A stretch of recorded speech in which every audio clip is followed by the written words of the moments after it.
Welcome everyone. I'm just going to let people connect up. Got a lot of people joining us, which is absolutely fantastic. So we'll just let them make their way in and connect up. If you're happy to pop your name and organisation in the chat box, it helps everyone see where people are from, and also for us, so we know who hasn't been able to attend today. Thank you everyone for doing that. Okay, Helen, it looks like it's kind of calming down in terms of the numbers going up. Is that right? Shall we head off? Yes, I think so. Fantastic. Well, a huge welcome to everybody. Really delighted to have so many people join us this afternoon. We've got you for an hour, which seems to me very generous on your behalf. So thank you very much for taking the time out to join us. We are recording this meeting, just so people know. I think that's for our internal purposes rather than broadcast purposes. Is that correct, Helen? Sorry, I'm looking to you. It will be going on the website, okay. the landing page, and we will be sharing it with the people who have registered. I beg your pardon. So. I know nothing clearly. So along with the presentations. Apologies, and hopefully that doesn't turn out to be a theme of this afternoon that I don't know enough. But let's hope that we can work together around this. So my name is Vic Rayner. I'm the Chief Exec of an organisation called the National Care Forum. I can see that some of you are from organisations that are members of the NCF and others are, I'm imagining, from members of ARC and other organisations as well. So we're really delighted to have you all come together this afternoon. We've got two kind of agendas in our mind, in a way. So one of them is that we are really delighted to have that Clive Parry here from ARC and Sam Clark from Learning Disability England to talk about the new framework, what that will mean in practice, how you can access it, use it, engage with it, and make the most of it within the work that you do. And the second is that we're really keen to hear how we can, as organisations particularly, how we can support you better in your role as managers and services. So what are the things that are high on your agendas? What are the things that you're concerned about? And what are the things that you would like covered in kind of learning events and conferences and so forth going forward? And so we're going to have a bit of a time for some conversation around that as well as part of this interesting and informative session. So hopefully people are fairly familiar with using Zoom as a way of connecting. But if you're not, just a few sort of pointers. There is an open chat box, so that is down at the bottom of your screen, and you can use that to put comments into there, and people are very kindly doing that at the moment by putting in their name and the organisation they're from, so please do carry on doing that. But as the discussion progresses, if you want to put questions into that chat box, I will try and pick those up and either come back to you in person or pose those to Clive and Sam later on in the session. There is also an opportunity to raise your hand. There's a reactions button at the moment at the bottom, which has a hand raising button there. So if people can't get access to the chat sometimes, then we can always pick up questions from people raising their hand too. Other than that, you have a mute button and a video button. And if people are happy to have their videos on, it's much nicer for those who are speaking to actually see people rather than a lot of blank screens. So please do keep your video on if you're happy to. Thank you for those of you switching them on now, that's very kind. And also there is a mute button. I know sometimes it's difficult. Sometimes the mute button goes off when you don't mean it to and otherwise. So we can mute you if we can hear that for some reason it's gone off mute, but when you come to talk, if you come to raise a question, then obviously you'll need to unmute yourself at that point. All right, well, I think you've probably heard enough from me. I've given a little bit of context of why we're all together, and I'm really delighted to hand over to my colleague Clive from ARC England. Thank you, Vic, and welcome everybody. I'm going to start by saying that I suppose it's a thank you really to start with. Service managers led from the front during the pandemic, often faced with making some really, really big decisions, including decisions about the safety and the well-being of supported people, their loved ones and staff. And sometimes that happened without very much in terms of practical and emotional support, especially if some of the more senior managers were working from home. So I want to say, to start with, since I have an opportunity to do that, is recognise that and acknowledge that and say thank you to the service managers for that, for the work you did during that really difficult time. Even before the pandemic, though, service managers were routinely balancing the demands of making sure that supported people were living their best life possible with a range of other different demands. So these include the demands and the needs of families, the regulator, local authority quality assurance teams, and of course your own line managers and leaders. And we might think that because all these different parties have the same outcomes in mind, meeting the needs of these different people should be fairly straightforward. But I think any service manager will tell you that's not the case.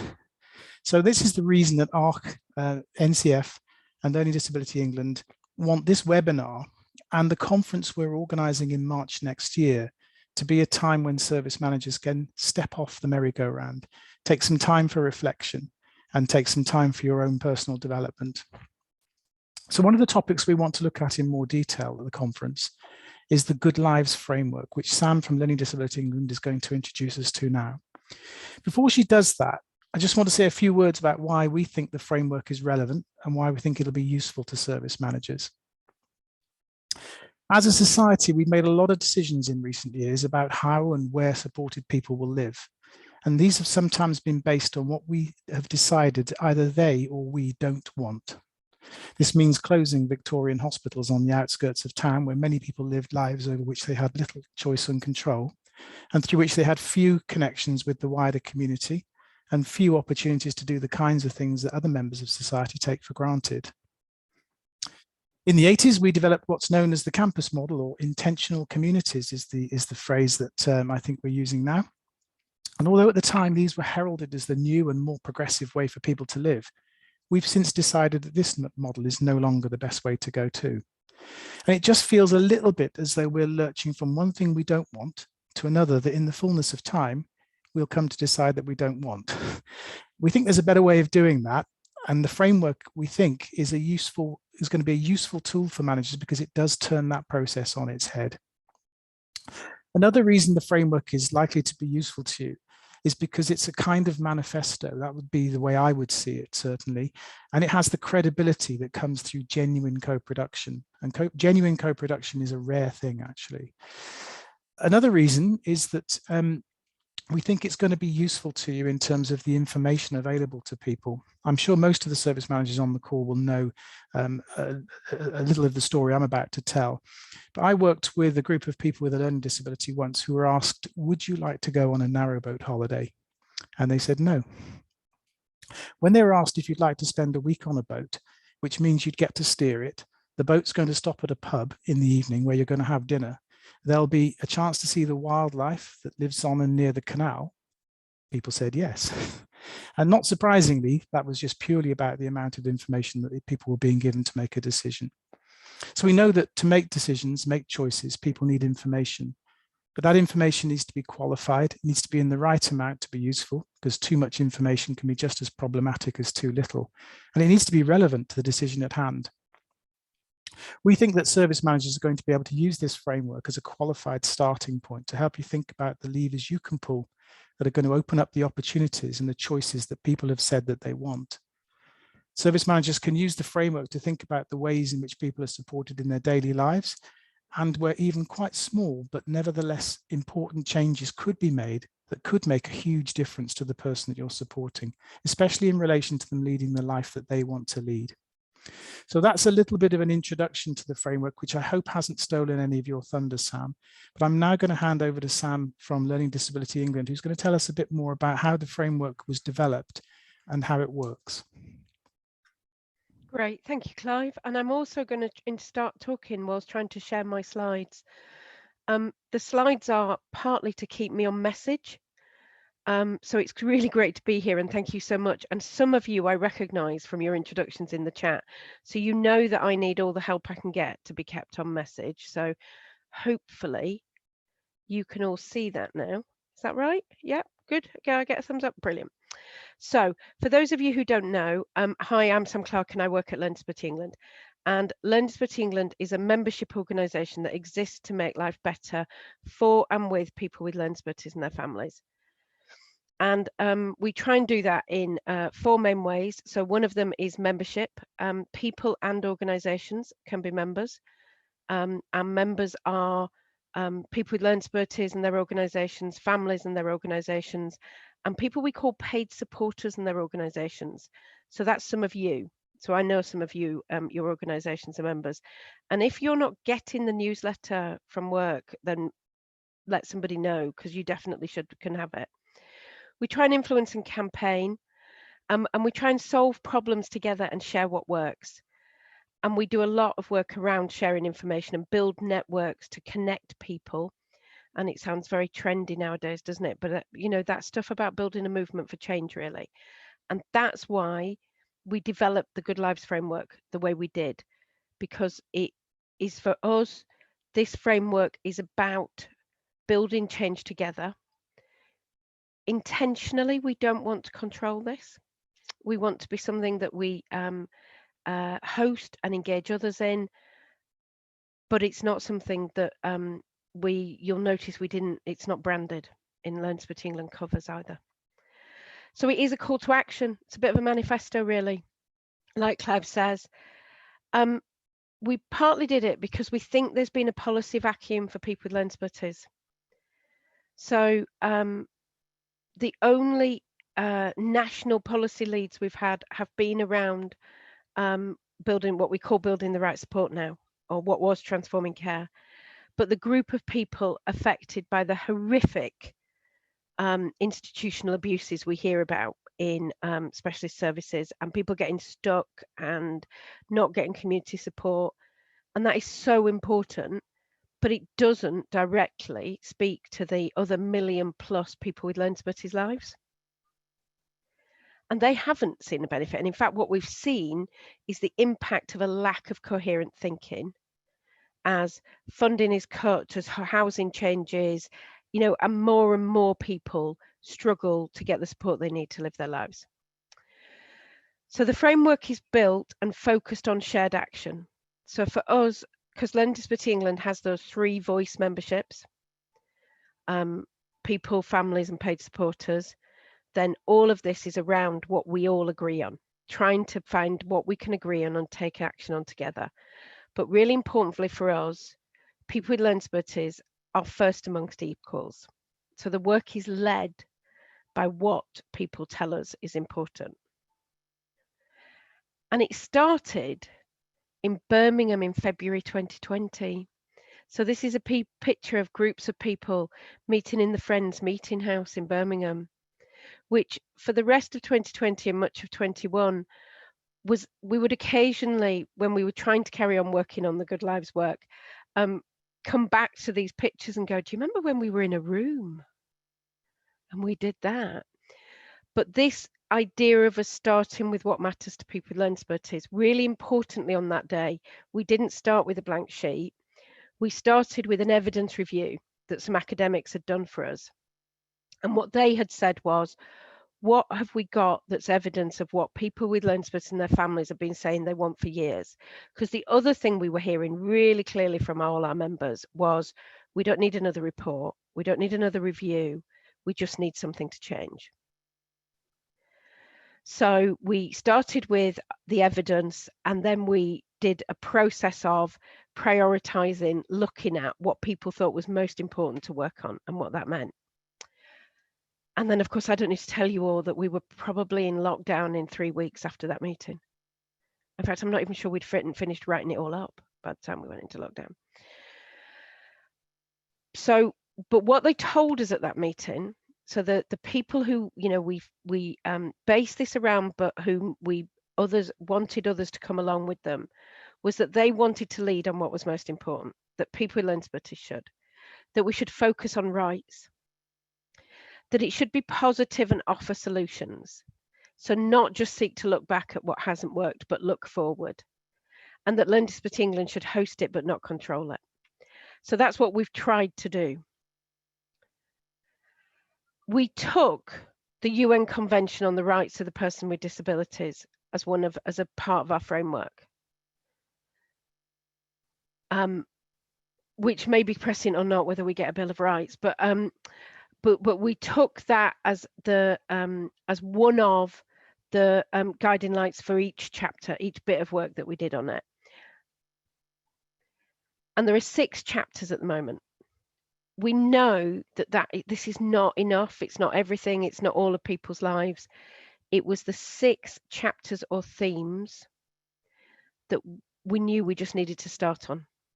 And particularly, we felt a real pressure through 21 to almost crack on with this, because we were hearing from all of our members and everybody we know that they felt like we'd lost ground in people's lives during COVID. So that things were even more tough now. So we know that people died disproportionately, but the challenges of having enough staff meant that people weren't getting the individualized support they needed to rebuild their confidence to go back out, or that our views on commissioning had changed and there was seen as like life and limb stuff and it was harder to get more, or whatever it was we were hearing. So we felt like we've got to start somewhere. So that's why there's 6.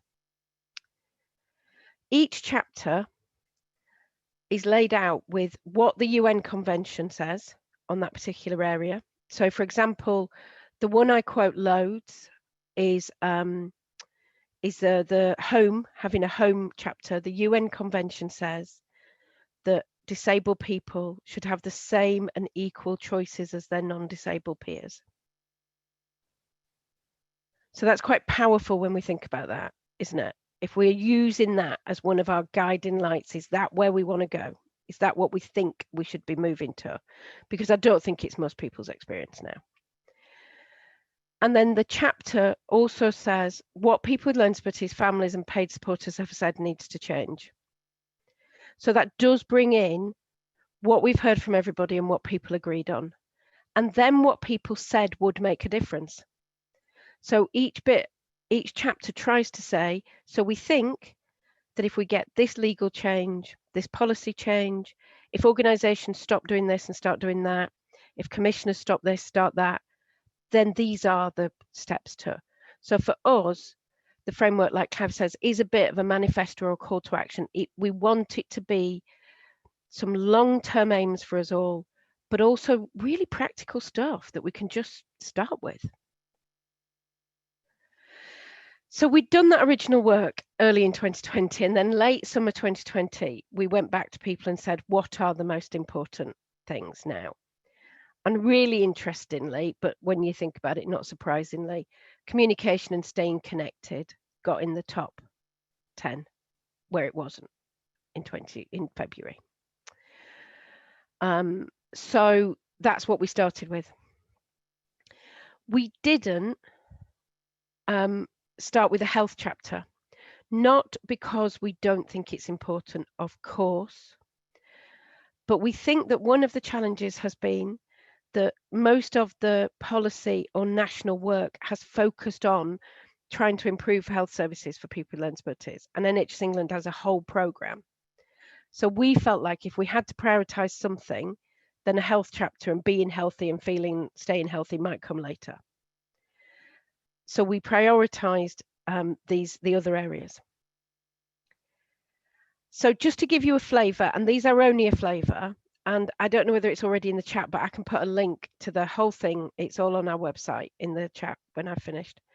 There is one chapter is the right support. So people told us social care is about a life, not a service. Consistent staff and relationships make the most difference. You know, it's about trust, it's about confidence, it's about everybody kind of knowing what's going on. So one of the things that's in there as an action is build alliances across sectors to campaign on issues like fair pay for all care workers. So that's just one example of some of the actions in the right support chapter. I'm only going to give you a few in each, or else you'd be listening to me all afternoon. And then home. People told us that they don't get a choice where they live or who they live with too often, and that far too many people are still stuck in assessment treatment units. So one of the actions is about investment in information, resources and skills to support people to know and understand their housing rights, because the thing that we heard enormously was lots and lots of people do not know the housing rights and choices that they have, even the ones that are available. There's also stuff in that chapter about changes that housing providers and support providers tell are needed for the grant regime, for the capital grant regimes, so that that bit of the system will be unstuck. The communication and staying connected chapter talks a lot about digital communication because of the world we live in and where we are, but also it talks about some people's really basic communication needs and not being supported or invested in consistently across services or areas. So one of the things we've heard a lot is how difficult it is to get speech and language assessments, how hard it is to get specific pieces of equipment or kit to support people who might use different communication methods. So for us, the communication and staying connected stuff is not just about digital inclusion, which is really important, but it's also about really basic communication needs, which we are hearing from some people has just dropped off an agenda. And one of the actions is about that being really fundamental basic human need. The self-advocacy and advocacy chapter has a lot in it about people being paid for the work they do and the knowledge they bring as self-advocates, but also about what we might call co-production. So about self-advocacy being at the heart of and a key to all of our work. And particularly for people there are actions for self-advocacy itself, about including people with higher support needs. How do they represent them when they're representing local decision-making or governance systems? And how do they include people from minority ethnic communities? So all the way through, the actions are not about just looking at one bit of us as a community or the system. They're about trying to say, what can you do? What can you do? And then the chapter on To Love and Be Loved talks quite a bit about the implications of the pandemic on family relationships and how challenging that was for everybody. And also that adult sexual relationships are not seen as a right. It's often talked about in a health context, and of course there is a health context, but that's not how people have always spoke to me and most people I know around their sex and sexuality. So it talks about different campaigns and ways of equipping everybody who works with somebody or their family to feel confident supporting people to be sexual beings. And then finally, there's a chapter on employment and contribution. And one of the things that is most horrifying when I think about it, and I think about what have I been doing for the last 15 years or more, you probably all know better than I do that the number of people with a learning disability in paid employment has dropped to its lowest since we've been recording numbers, I think. So, people told us that we need to be thinking about work in the broadest sense, and that we need to be supporting people to have opportunities to contribute and work in as many ways as possible. And that one of the actions is to have higher aspirations through school and into adulthood and help young people think about getting a job and contribution differently. And one of the real challenges for us is that how we as an organisation, but therefore how all of us as well, can make sure that nobody is forgotten and that everybody is getting these opportunities to live a good life.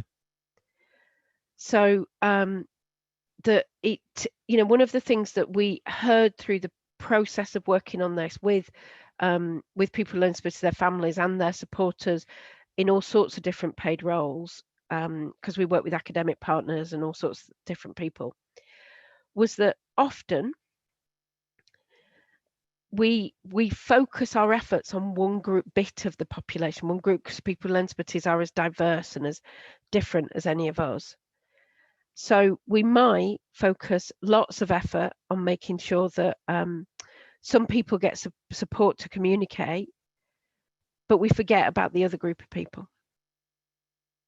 So we forget that actually we might be thinking about communication when somebody has displayed behaviour that challenges us, but we might be forgetting that actually some other people who are supported don't use traditional communication methods, but actually they're left without the support that they need because the system won't fund it anymore, or whatever the reason.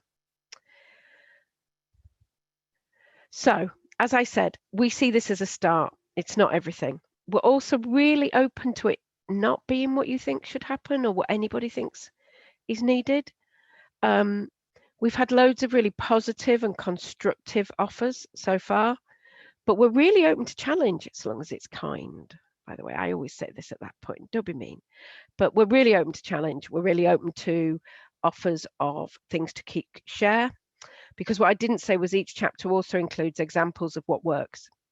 So, it also includes something that says, well, actually, one thing that's positive is this. Could it be everywhere?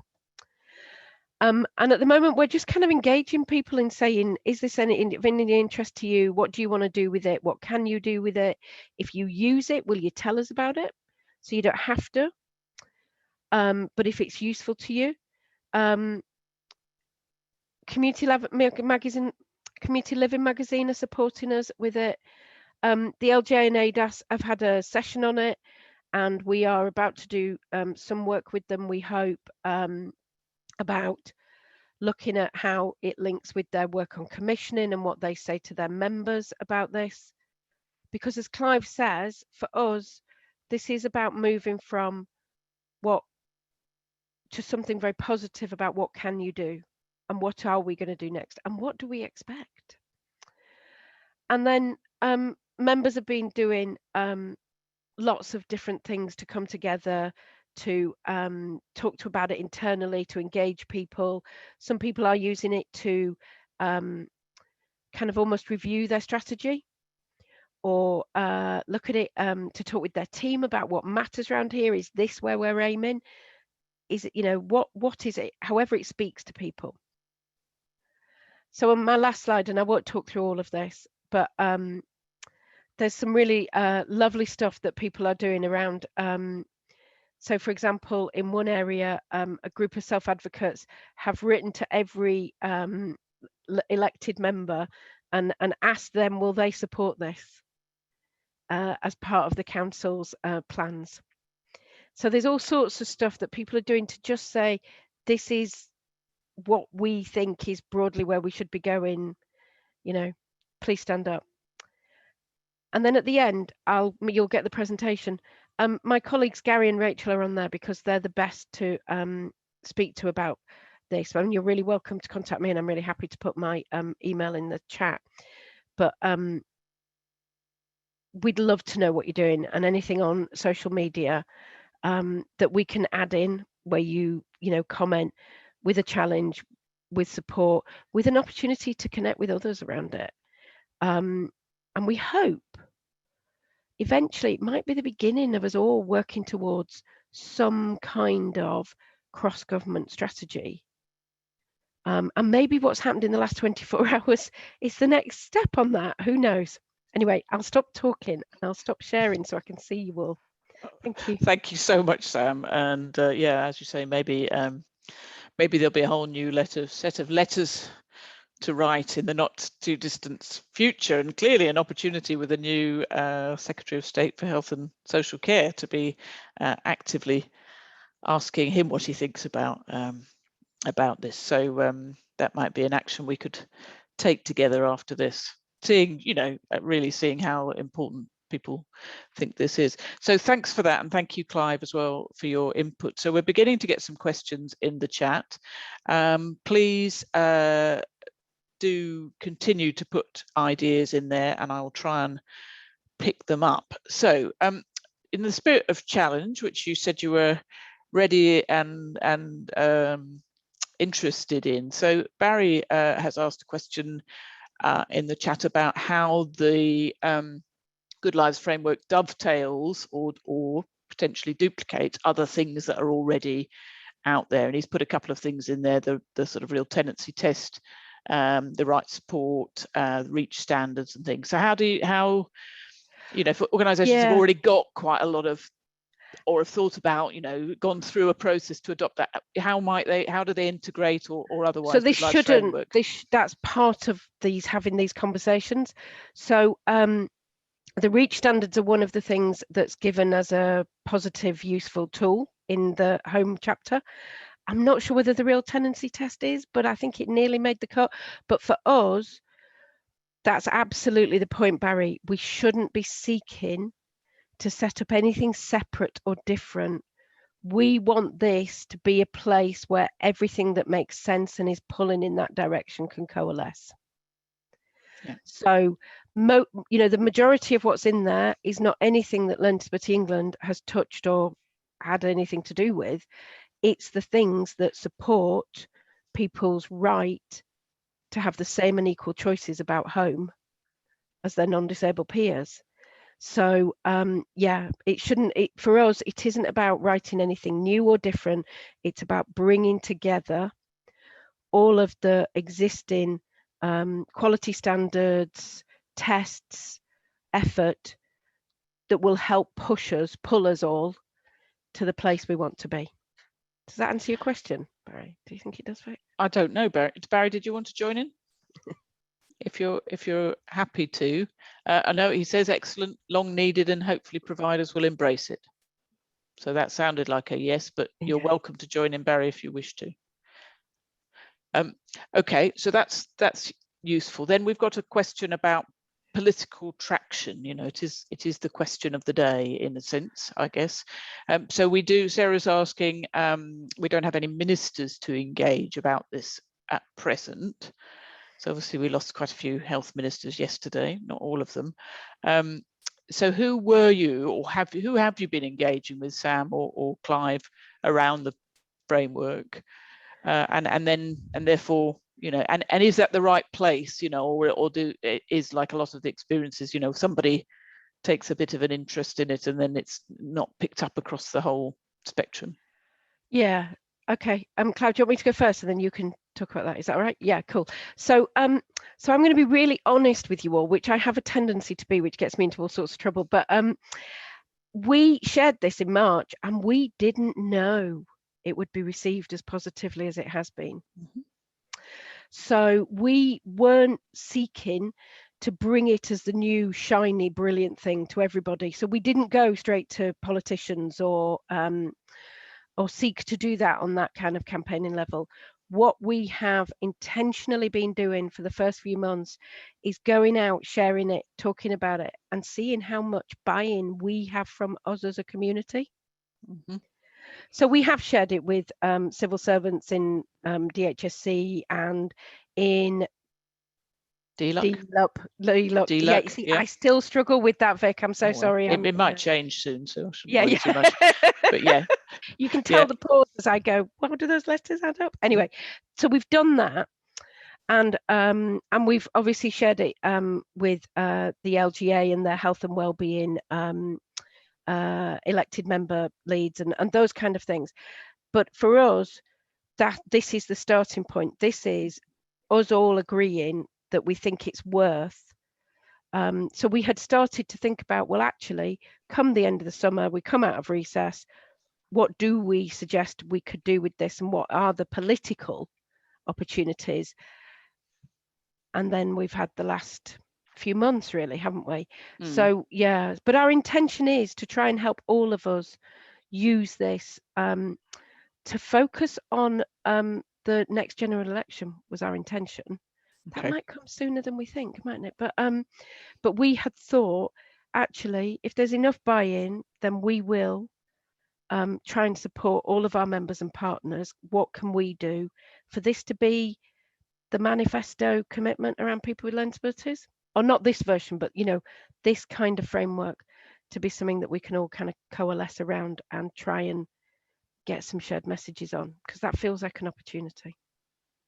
So a question from me, and then I'll pick up on other ones. So do please continue to write them in the chat or raise your hand. I could see Clive has done that. Clive, would you like to come to you first? Just if I may, Vic, just to follow on from what Sam was saying, I think there's something about the timing of this, and I'm not referring to the last 24 hours. Our sense is that, and I think this is probably experienced by a lot of organisations that connect with the department, our sense is that the Department for Health and Social Care is not operating in a steady state condition, would be how I would describe it. I think I can't see into the department in the way that some folk can, but the feeling from the outside is that there's a lot happening that's changing in the Department for Health and Social Care, and it feels at times a little bit chaotic, if I'm honest. We know that they brought in a lot of new people from secondments and other sources to cope with the pandemic, and we know that they will be going through a process of finding their way back towards some kind of steady state condition. We think there's a real opportunity here to proactively shape the relationship between the department and the providers of services that you guys work for and lead and manage, as well as the people who depend on services. So there's the timing issue around that. There's also the timing issue around integrated care systems and the way that health and care will be coming together at place level. So there's a lot there in terms of the timing that we think is really important for this. And then there's one final thing I wanted to say in terms of who we're influencing. Sam and I both share, or a rotating chair, I think it is, at the Building the Right Support Delivery Board. This is chaired by the Minister from the department. And this is effectively the delivery board that's going to make transforming care happen the way it's supposed to happen. So we know that programme had some success. I think it'd be wrong to say it had no success at all, but it was clearly very disappointing in terms of the success it had, particularly for people with an autism diagnosis. So the delivery board is about making that change happen, and there's a real opportunity here to use the framework to provide some very direct input into that board, because it's a little bit highfalutin, I think, is the expression that comes to mind. For me, it's a little bit disconnected from reality, and I think something like this framework can really help steer the board's thinking. Thank you, Clive. So one of my questions was about the regulator. You haven't talked about the regulator within this, Sam, and I think one of the things that often comes to mind for people with frameworks, and because the regulator is changing the way that they collect information and services, we're kind of going back almost to a place where we were maybe about 8 or 9 years ago, where adherence to frameworks or standards or other things becomes a passport is the wrong word, but becomes a kind of a bit of independent evidence that's viewed, and I'm interested, I guess, to know, I suppose, to some of the earlier points, really, how might organisations or can they look at this as an element of compliance in a way? Yeah.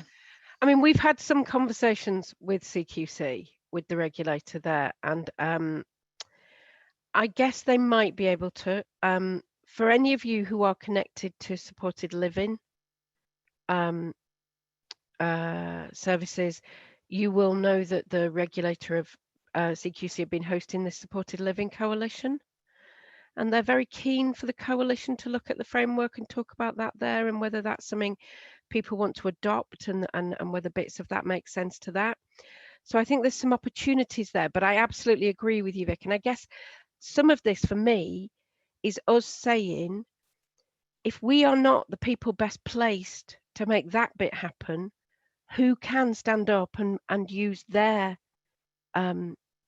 skills, expertise to do that, to make that part happen. Because for me, absolutely, this is not about Learning Disabilities England will be able to champion and deliver all of this. It will be, what can we all align on, and how do we best use our influence, expertise, voices, opportunities to make the bits of it happen? Because that's how I think we'll get the political buy-in, we'll get the policy we need and the investment we need, is when there is as much agreement as we can possibly get on certain issues around what needs to happen for people with learning disabilities to have a good life. So I guess that's an ask from us as well, because we don't see ourselves as the organisation that can do all of it, because we're not. So you're not going to be, you're placed. not kite marking people or assessing people or anything like that. So this is, but clearly the opportunity, I suppose, is there for people to be demonstrating an active engagement or reflection or absolutely, yeah, use. And we'll share that and we'll promote that, and you know, and we are speaking to the regulator and trying to get the regulator to think about you know, how they view things like this and whether they see it as something helpful. And you know, we're taking all of those opportunities that we can, but I guess we're also saying, can you take that opportunity? I don't mean you necessarily, Vic, but you know, who can? Because I think that a more shared voice and action and standing in solidarity with each other is going to be one of our real strengths as we, whatever happens next. So yeah, we're kind of, I guess that comes back to my thing at the beginning. We're wanting to host this, promote it, share it, give it away, connect people, but we don't want to control it. So if you see an opportunity, please, any of you, use it. Definitely, this is a kind of shared ownership kind of approach, really, isn't it? So there's another question from a different Sarah, which is probably one that lots of people might have been thinking while you were talking about some of the changes that are in there, is that, you know, some of this is actively and needs resourcing. Yeah. So you talked about, you know, maybe using the framework to build the evidence base to kind of to be clear about what's needed, but actually there's a kind of step before that for some organizations to look at the things that you've got in the framework and say, how can we do that? And there's a need to kind of resource. I mean, is that something that you think the conversations with LGA and ADAS might be facilitating in terms of commissioning behaviour, or is there somewhere else we people might hope look? that their national leaders will be able to inform and support some local behaviour. We also know of at least one area where they've used it to where a provider with their local family organisation, I think, have used it as part of a conversation with the commissioner about some proposed changes. So they've gone and said, so how on earth do you think that fits with this kind of approach, and how can you, and you know, and it's a lot of it, we might debate the detail of whether it's action A or action B, but you know, a lot of it's really hard to challenge, isn't it? People just want a life with the same and equal choices. So so it might be a tool for some conversations to really challenge that and get it into a space that's not about provider A and provider B, but in the what's the big goal and what do we really value here. But also, we also think that some of it is long-term change, and we haven't done that breaking down yet, because like I say, we just wanted to see how useful it looked to people and where it landed. But you know, some of this is long-term and some of it is much more short-term that we can affect quite easily in our lives. So, you know, I don't want people to feel like we land all of this as a do this. It's not an instruction. It's a set of opportunities, I think. Thank you. Clive, you wanted to jump in there? Yeah, thanks, Vic. What I wanted to do is to try to pick up the two comments made by two different Sarahs, actually. But one of them speaks about employment and the other one speaks about resources. And it's a couple of things, really. We said that, Sam said that employment rates have gone in the wrong direction. And I just wanted us to, for those of us who are old enough to remember this, to remember that in the late 80s and early 90s, there was a thing called the shelter placement scheme, which really worked. So it was a model that provided intensive support to individuals. So effectively, for anybody who's familiar with supported employment, it was train and place. So you provide the person with the work opportunity, and then you support, develop, coach and train the person to be able to be successful in that opportunity. We decided for some reason, well, the system decided for some reason that we wanted more numbers. So the switch came sort of in the late 90s, 2000s, where we started to train and place. So the idea then was to get lots and lots of people into a room and train and support them. And it was really a very much a sort of throw mud at the wall in the hope that some of it will stick. And the idea of this was that for these employment providers to secure huge numbers of job outcomes, because that was what was being targeted. What we lost, in my view, in that process was the individualized support that made the success of the shelter placement scheme.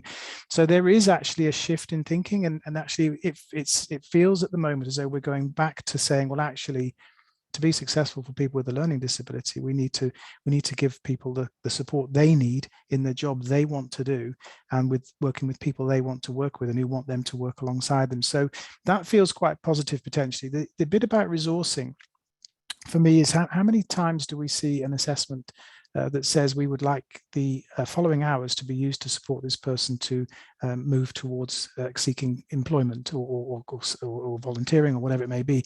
You know, I've seen lots and lots and lots of packages of care and support where the hours are discussed and how many hours are going to be delivered, but what's going to happen with those hours and whether or not they're going to be used to support the person to move towards employment isn't discussed. So I guess it's saying we absolutely do need more resources. Isn't that? I don't want to say that we don't, but there's also something about the resources we've already got and whether or not there are things we can do better and differently, particularly in relation to people being supported to move towards work.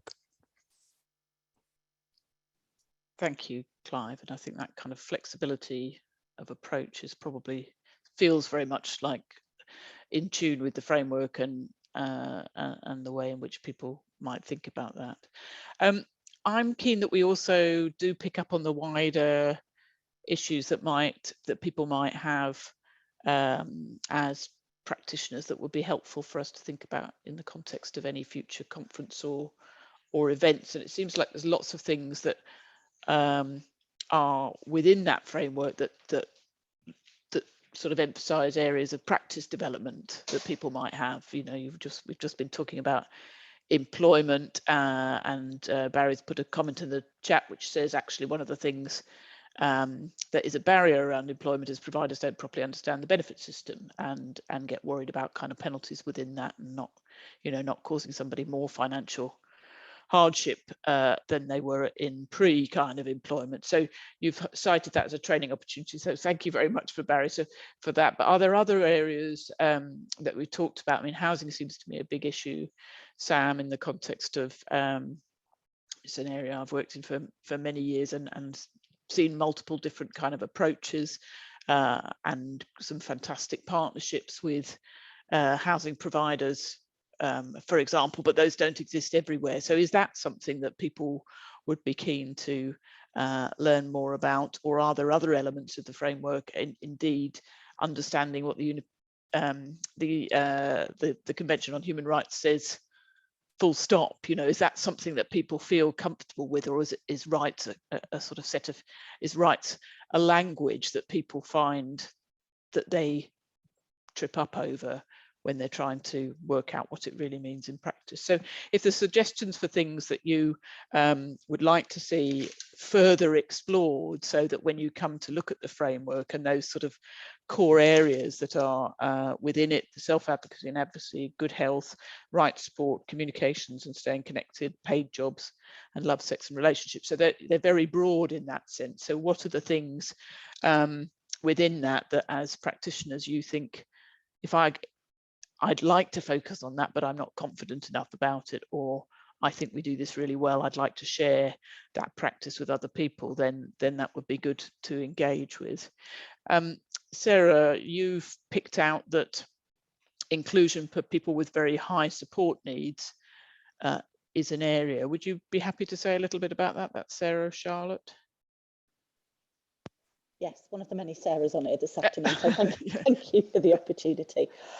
I'm mindful that so often with strategies and campaigns that there are passing references to people with very high support needs, and yet their kind of wider inclusion, integration into whether it's employment, whether it's volunteering, are not quite as well thought through perhaps as opportunities are, and indeed opportunities created for people with a less high level of need. And for me, that feels really important, so that we don't make a big stride and a big leap forwards on one group of people with a learning disability without a corresponding leap forwards, particularly for people who've got very significant needs and who need something beyond a building and some interesting stuff to do. They need the same life as everybody else, and I feel really quite passionate that we should be doing a bit more around that.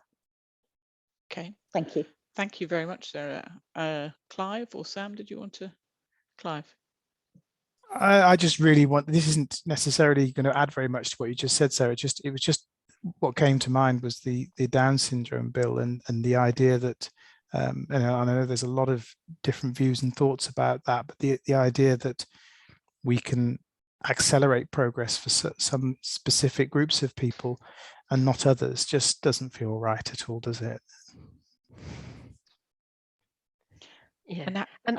Sorry, I just wanted, I was just going to say, I wanted to really quickly, I absolutely agree with you, Sarah, and I think that is another way in which we need to turn and look at things slightly differently, don't we, sometimes? So so I was speaking to a service manager in an organisation this week who was talking about a quality framework that's trying to help the staff move from asking people, how are we doing, what do you want?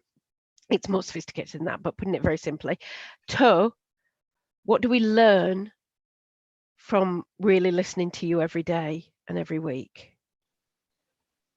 And that then shifts our attention, doesn't it? And I think we have to be in all of this trying to shift our attention to making sure we're not just engaging on the tell us about that good life, but also really listening to and understanding what good looks like for some people who may express that to us really differently, other people who know them really well. That's really helpful to understand, and I guess that's, you know, when people are looking at the framework in that context, then it isn't as, well, is it that there is almost an individualized framework for every person? I mean, is that, because I each time you talk about this, I went from thinking it was an organizational thing to it being a community framework, and now I'm wondering if it's an individual framework. And I mean, maybe that's part of it in a way, is that you can use it at any of those layers. And I think so, how it is now, yeah, and we're saying tell us how you think it can be used as well, or tell us how you are using it, because really it isn't prescriptive, is it? It's just saying, you know, people, it's that thing about that inalienable, how are we helping people have a good life? And every bit of it might be very individual, might be service level, might be organizational level, might be place-based level with a council, might be ICS, might be national policy. Yeah. But it's asking us to say, what is a good life? How are we focusing on helping everybody have a good life? And Michael has put in the chat, you know, some of the framework areas are very broad, and thinking about actually if we're going to envisage further learning opportunities, whether it, you know, you could signpost around those individual areas of the framework. I mean, does it, in your mind, does it kind of, can it be broken apart in that way, Sam? So could, you know, if you were, could you just think about kind of love, sex and relationships, and that's yeah, you know, so that's what we're going to do this year in a way, if you wanted to absolutely think about so for example, some of the supported living network, some of you all know supported living network, some members of the supported living network, and I think the members of choice support who leading that are looking at how they can use this to as part of their campaigning, as part of their work with managers and supporters, and how therefore then can add to and enhance that chapter and give it back to us all to share. So there is that more in-depth signposting and information in that chapter. but they're possibly some of the best people to do that because they're working on this now with people and their families. Yeah, and there's a lot of, you know, they've got some fantastic resource to Exactly. signpost to as Yeah. well. Exactly. And so it isn't about this being separate to, this is about how their work can be connected to this as a wider set of principles and actions. Yeah. Now, Trina, you've just put in something, understanding where this sits is important. Trina, do you want to speak to that? I'm not sure I'm going to reflect that properly. Just in terms of the discussion, is it organisational wide? Is it person centred? I think understanding that's going to be really important, because there are some elements, as I say in the chat panel, that actually, you know, we in our organisation, we're not going to be able to help people fix this on our own. We're going to need to come together to be able to do that. So yeah, I find that part of the conversation interesting, but at the same time, I suppose anxiety provoking in terms of it feels too big on our own.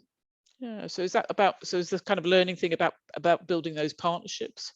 So is that something almost about how you use the framework to engage with others, with a shared, you know, who have a kind of shared involvement with somebody, or the people that the person wants to have involved in their lives? Well, if people are telling us they want, the way they want us to support them to be different, then we need CQC, we need politicians to be thinking differently as well, don't we? And we need to be one voice, I guess, along, you know, behind the people we support, the people that have a learning disability, to support that change. Clive, did you want to? Yeah, I get the feeling. I understand the feeling entirely of, wow, this is a lot. I completely understand that, Trina, and I think and there's a strong desire to want to understand how it all fits together. I also understand that, and to make sense of it. It's otherwise it feels as if it can feel quite challenging in some ways to be presented with something like this, and I think I understand that. I suppose what I would say that is that part of the reason for introducing the framework today is that we think we're going to include it in the conference in the new year. And maybe that's some of the work we can do as part of the topic and the conference, is to look at some of the practicalities that you've talked about. How do we really make that work in services? Which are the things you've got control over and you can change easily? Which are the things that you need to work harder to change, but you can change? And which are the things that you've got absolutely not a chance of changing because they're just not within your gift to do? And who do you need to talk to? And as Vic said, where are the partnerships that you can form and be part of that will potentially make the change in that area? So it's a bite-sized chunks thing for me. I think it's not a question of saying, oh, I've got this to do. I think it's as Sam indicated, really, it's about being part of evolving this and being involved in it, feeding back. It will evolve. It's not a fixed thing. But I guess I wanted to just make that point about the purpose today was to almost trail this ahead of the conference so that we can see how much interest there is, and there's been a lot. And hopefully we can do a lot more work on this in the conference in March. Excellent. Trina, did you want to come back? And then if that's okay, just quickly. Thank you for that clarification, Clive. I think there are elements of it, as you say, that straight away I'm like, okay, everybody counts. Which is a meeting where people we support come together and help shape and form the way we do things in our organisation. Let me talk to the ODs about this and bringing it there. So there are things that we can all do here and now. It's those bigger things you mentioned at the beginning, what's important to people, relationships, trusting relationships. Recruitment's the hardest it's ever been in my entire career, not just for us, for everybody in this call, I'm sure. And those are the things that I'm thinking about. They're the foundations. You talk about communication. Let's stop pretending we can do anything if we don't know how to communicate with the person.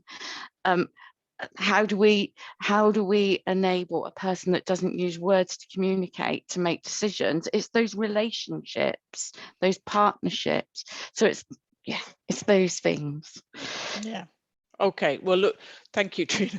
I think you've kind of scoped out the size of the challenge in a way, but also hopefully what the framework does is put some of those challenges in within a kind of coherent overview. Doesn't make them any easier to do necessarily, but in a way, what it does is it speaks to the problem. And I completely agree with you in relation to workforce being such a enormously challenging thing, and that being part of you know, Sam's kind of early outlay of who was involved in this framework, and the people and their families might not change, but when we have the third component, those people who are kind of paid to support being a kind of ever moving feast, I think that makes it quite difficult. So thank you very much. A huge thanks to Sam and to Clive for guiding us through this and giving us such a great overview. Thank you so much to everybody who has taken part and given up your time. We really, really appreciate that. And it's certainly given me lots of food for thought about how we might take this further forward, build in some elements around this into the managers event in March, as Clive's mentioned, and perhaps some ideas for other things that we can do in the interim to help support you in the fantastic work that you do. So thanks again for your time. Helen will be sending out details, slides from today and a copy of the webinar, etc. And please do come back to us with any further questions and comments. Look forward to seeing you soon. Thank you. Goodbye.